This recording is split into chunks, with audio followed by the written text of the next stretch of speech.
Hi అండి, welcome to traditional food channel. ఈరోజు recipe వచ్చేసి కొబ్బరి ఉండలు. బెల్లంతో కొబ్బరి ఉండలు చేసే విధానం చూద్దాం. ఫస్ట్ ఒక కడాయి తీసుకొని ఇందులో 4 kg బెల్లం వేసుకోవాలండి. వేసుకొని ఒక గ్లాస్ వాటర్ వేసుకొని వాటర్ని వేసుకున్నాక గ్యాస్ వెలిగించుకొని బాగా కరిగిపెట్టుకోవాలి బెల్లం. ఫస్ట్గా చూస్తుంటే కనుక మా ఛానల్ సపోర్ట్ చేయండి, సబ్స్క్రైబ్ చేసుకోండి. మరిన్ని వీడియోస్తో మేము ముందుకు వస్తాను. ఇలా ఒక 5 minutes మూత పెట్టేసి బెల్లం కరిగేలాగా ఉడకపెట్టుకోవాలి. ఈలోపు ఇలాగా వచ్చింది కదండి, ఇలా వస్తే సరిపోతుంది మనకి. మొత్తం కరిగిపోయాక స్టవ్ ఆఫ్ చేసుకొని పక్కన పెట్టేసుకోవాలి. పక్కన చల్లారనివ్వాలండి. ఈలోపు మనం డ్రై ఫ్రూట్స్ కట్ చేసుకుందాం. జీడిపప్పు చిన్న చిన్న ముక్కల కింద కట్ చేసుకోవాలండి.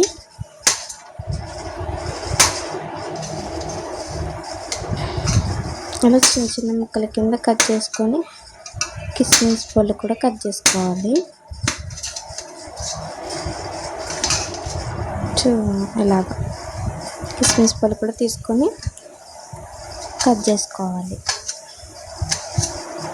చిన్న చిన్న ముక్కల కింద కట్ చేసుకోవాలి.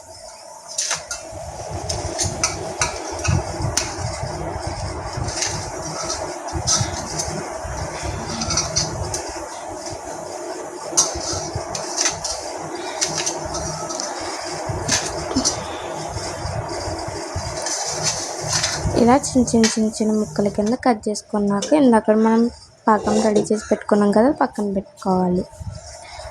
ఈలోపు మనం స్టవ్ వెలిగించుకొని కడాయి పెట్టుకొని నెయ్యి వేసుకోవాలి. నేను ముందే నెయ్యి వేసుకున్నానండి. నెయ్యి వేసుకున్నాక ఇందాక మనం డ్రై ఫ్రూట్స్ కట్ చేసుకున్నాం కదా, అవి దీంట్లో వేసేసుకొని ఎర్రగా వేగించుకోవాలి.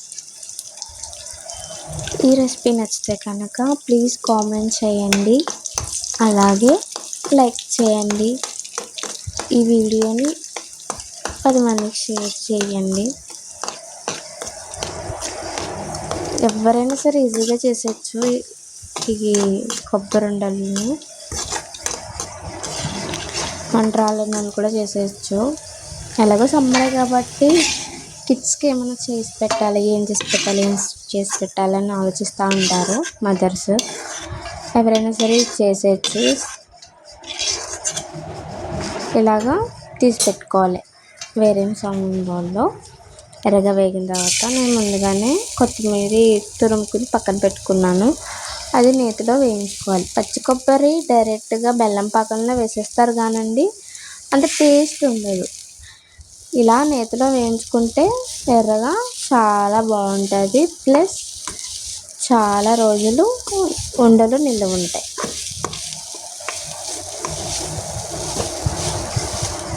ఇలా చాలా ఎర్రగా వేయించుకోవాలి. సిమ్లోనే పెట్టి వేయించుకోండి. హై ఫ్లేమ్లో పెడితే మళ్ళీ మాడిపోతాయండి. ఇలా చిన్నగా వేయించుకోవాలి ఎర్రగా వచ్చేటట్టు. స్టవ్ ఆఫ్ చేసుకొని ఇందాక మనం బెల్లం పాకం పెట్టుకున్నాం కదా, అది వడకపెట్టుకోవాలి జల్లెడలో. ఎందుకంటే బెల్లం పాకంలో చాలా డస్ట్ ఉంటుంది. ఇలాగే పాకాన్ని మరగపెట్టేసి ఇస్తారు, కానీ చాలా డస్ట్ ఉంటుందండి. మీకు ఇప్పుడు చూపిస్తాను జల్లెడని, చూడండి. చూసారా ఎంత డస్ట్ ఉందో. అందుకని చెప్పి మనం పాకాన్ని వడగబెట్టుకోవాలి. ఇప్పుడు స్టవ్ వెలిగించుకొని కడాయి పెట్టుకోవాలి.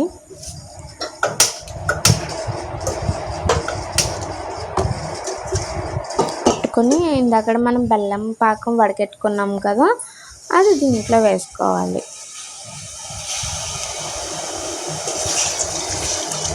ఇలా వేసేసుకొని ఒక 5 minutes మూత పెట్టుకొని మగ్గించుకోవాలి. చూసారా ఎంత తీగ పాకం కింద అయిపోయిందో బెల్లం పాకం. ఇలా అవుతే సరిపోతుందండి. నేను వీడియోలో చూపిస్తాను. ఇలా చేతికి అంటుకున్నట్టు ఉండేలాగా ఉంటే చాలు. అంతకు మించి ఎక్కువ పాకం ఉన్న అంటుకుపోతుంది ముద్దల కింద. ఇలా ఉంటే సరిపోతుందండి ఉండలకి. ఇందాక మనం కోరి నేతిలో వేయించుకున్న కొబ్బరిని ఇలాగా బెల్లం పాకంలో వేసేయాలి.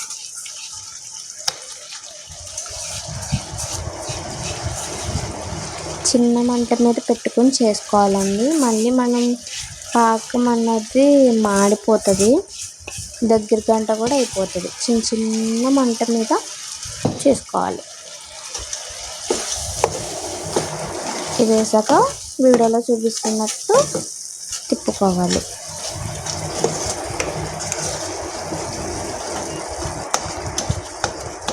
నేను మిరియాలు ప్లస్ యాలక్కాయలు 2 కొట్టి వేసాను. మిరియాలు ఎందుకంటే మిరియాలు వేస్తే కొబ్బరి ఉండలు చాలా టేస్ట్ వస్తాయండి. ఒకసారి మీరు ట్రై చేయండి.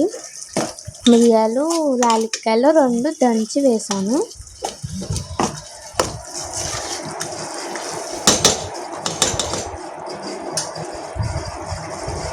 ఐదు నిమిషాలు మూత పెట్టేసుకొని మగ్గించుకోవాలి.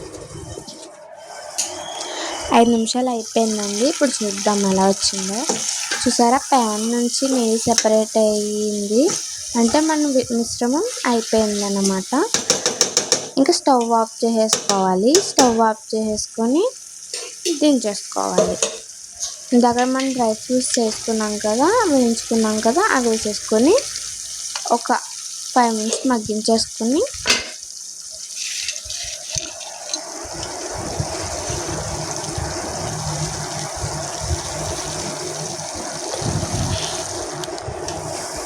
చూసారా ఎంతలా బాగుందో. ఇలా థిక్గా వచ్చేటట్టు మగ్గించుకోవాలి.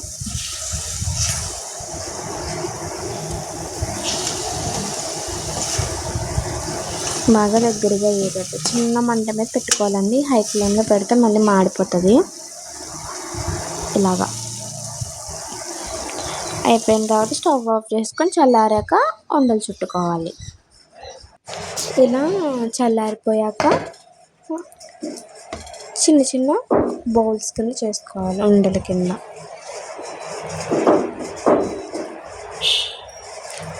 చిన్న ఉండల కింద చేసుకుంటే బాగుంటుందండి. గీ చూసారా మనకి చేతికి ఎలా తెలుస్తుందో. కొంతమంది గీ వేస్తారు, లేకపోతే వేయరు. కానీ గీ వేస్తే చాలా బాగుంటుంది. మన డైట్లో ఉన్నాం మాకు వద్దు అని అంటే కనుక గీతో స్కిప్ చేసేయచ్చు. మనం కొంచెం వేస్తాం కాబట్టి అంతలా ఏమి ఉండదు. కానీ రోజుకొకటి తింటే ఈ ఉండ చాలా బలమండి, ప్రోటీను. ఇలా చిన్న బౌల్స్ కింద చుట్టుకోవాలి వీడియోలో చూపిస్తున్నట్టు. గోరువెచ్చగా ఉన్నప్పుడే చుట్టేసుకోండి. మరీ చల్లారితే అస్సలు అతుక్కొని రాదు. ఇప్పుడు నేను చూపిస్తున్నాను కదా,